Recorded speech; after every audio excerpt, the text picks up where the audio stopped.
dipersembahkan oleh Kau mampu terbang melawan diriku tanpa takut dan ragu.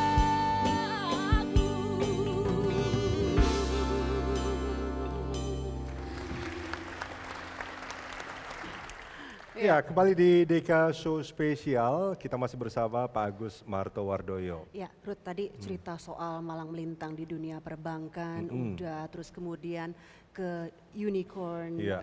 menjadi komisaris utama, sudah ini. Iya. Tapi kita pengen tahu nih, sebelum Pak Agus ini menjadi pemimpin atau top manajemen di banyak perusahaan ini, bagaimana sih Kisahnya sebetulnya? seperti apa? Iya, Kita kisahnya, punya foto-fotonya, Kak? lika-likunya. Kita punya Ada foto-fotonya ya. foto-fotonya. Nah, ini kita bisa tampilkan ini foto-fotonya ya, kita lihat coba bersama ya, ya. kita lihat yang satu ini. Wah, ini Pak Agus beneran nih Pak? Iya, dulu pakai kumis saya. Pakai kumis.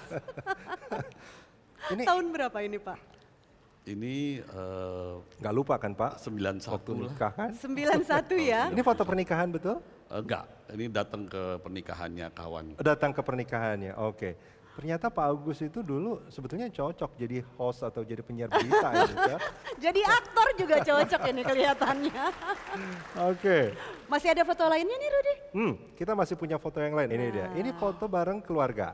Iya, Ini acara apa Pak? ini istri ulang tahun ini. Istri ulang tahun. Oke. Dan Saya ini sama anak-anak. sama Itu anak-anak. bunga dari Pak Agus? Iya, Wah romantis juga ya ternyata diam-diam ya Pak. Tapi boleh tanya Pak Agus, ini kapan Pak Agus pada akhirnya memutuskan untuk tidak berkumis lagi? Pertanyaan penting sekali itu. saya tidak berkumis lagi pada saat kumis itu kayaknya udah nggak nurut. Udah mulai keluar warna putih-putih gitu. Oh, oke.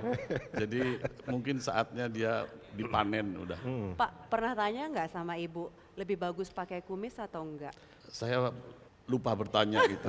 Tapi itu izin nggak Pak sama istri? Mungkin saat itu saya udah langsung putuskan saja.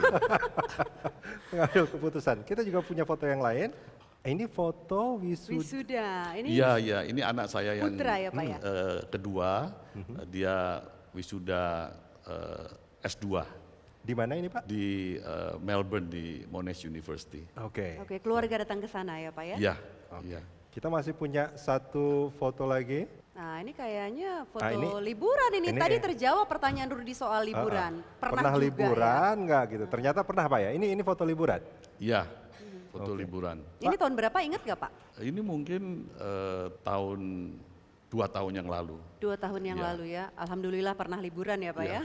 Ini memang nasib jadi pejabat negara Pak. Itu pasti akan ini banyak yang nguntit fotonya ada di mana, ada di mana, ada di mana gitu Pak. Saya juga kaget dengan homework dari kalian berdua kok bisa dapat foto-foto ini.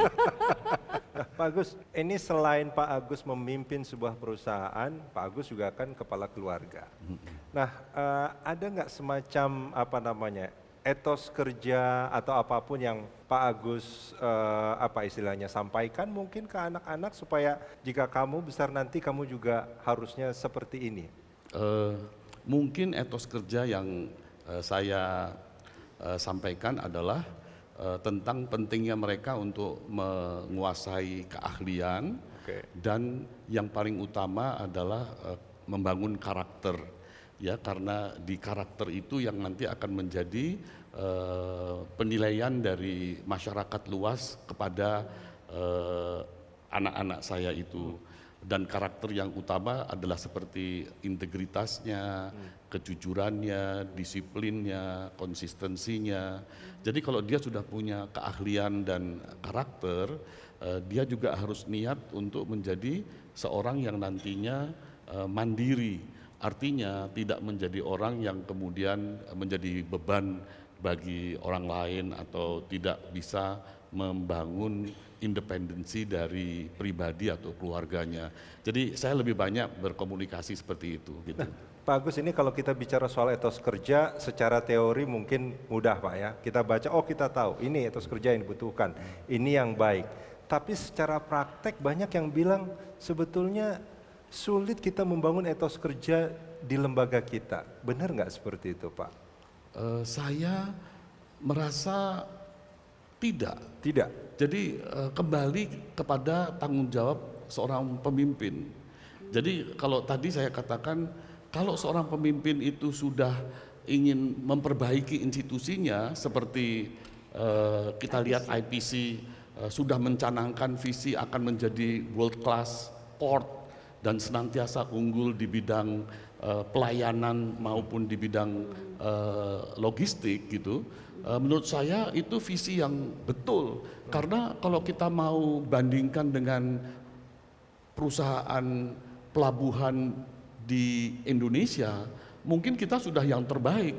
Tapi kalau kita kemudian bandingkan kita dengan port di dunia, kita tahu bahwa kita itu masih belum baik gitu. Jadi visi besar itu penting sebagai dasar untuk kita bergerak menuju visi itu. Dan pada saat kita mau menuju visi itu, sumber daya manusia yang ada di institusi harus kita bangun sehingga mereka berpikir, berucap, bertindak yang sama seperti yang dilakukan oleh pimpinannya. Dan pimpinannya betul-betul harus walk the talk, harus menunjukkan keseharian apa yang diucapkan, apa yang diarahkan itu dilaksanakan. Menjadi panutan ya Pak ya? Menjadi panutan. Jadi lead by example. Jadi seorang pemimpin harus menjadi contoh bagi anak buahnya. Jadi bagi saya mentransformasi itu tidak menjadi sulit selama pimpinannya itu betul-betul komit untuk melaksanakan gitu. Dan saya rasa dengan kita menjadi contoh, kita menjadi panutan, semua perubahan yang kita inginkan untuk kita berubah menjadi world class company itu akan direspons. Jadi konsistensi itu penting sekali. Dan anak buah kita itu begitu melihat contoh dan dia lihat konsistensinya, itu mereka semua akan mengikuti. Nah, hal ini yang perlu ditanamkan dan juga suatu belief, suatu kepercayaan bahwa saya ini mewakili institusi dan saya ingin institusi ini menjadi institusi yang terbaik gitu. Jadi kalau kita sudah ingin melakukan satu transformasi atau reformasi, terus kita sudah sepakat dengan nilai-nilai, kalau di IPC itu ada cinta istilahnya kan, consumer, terus kemudian integrity, nationalism, terus kemudian teamwork dan juga action. Nah ini semua pegawai harus paham, anak-anak perusahaan semua mesti paham. Dan kalau ditanya yang dimaksud dengan integrity itu apa? Yang satu sama yang lain harus bisa menjelaskan maksudnya ini. Dalam perilaku keseharian itu seperti apa? Mereka juga bisa contohkan. Nah kalau ini semua sudah sama, itu semua arahan dari direksi, arahan dari Dewan Komisaris akan bisa dilaksanakan dan institusi ini tidak tertahankan akan menjadi yang terbaik. Wah, Saya boleh yakin. tepuk tangan lagi dong. Ini Pak Agus ini motonya IPC juga hafal ya tadi ya, cinta ya? Cinta. Iya, bisa disebutkan satu-satu. Padahal tadi kita mau bertanya sama Pak Elvin sebetulnya. Nah, ini pasti dong para peserta Rakernas semua di sini penasaran atau justru ingin lebih tahu lagi kenapa Pak Agus bilang ini bisa tidak tertahankan lagi, hanya menunggu waktu ya. Ya, kalau kuncinya sudah dipegang ya Pak ya. Kita akan membahas soal itu ya Pak ya, bagaimana IPC menjadi pelabuhan kelas dunia. Pemirsa, tetaplah bersama kami karena DK Show spesial akan segera kembali. Yang paling berharga ada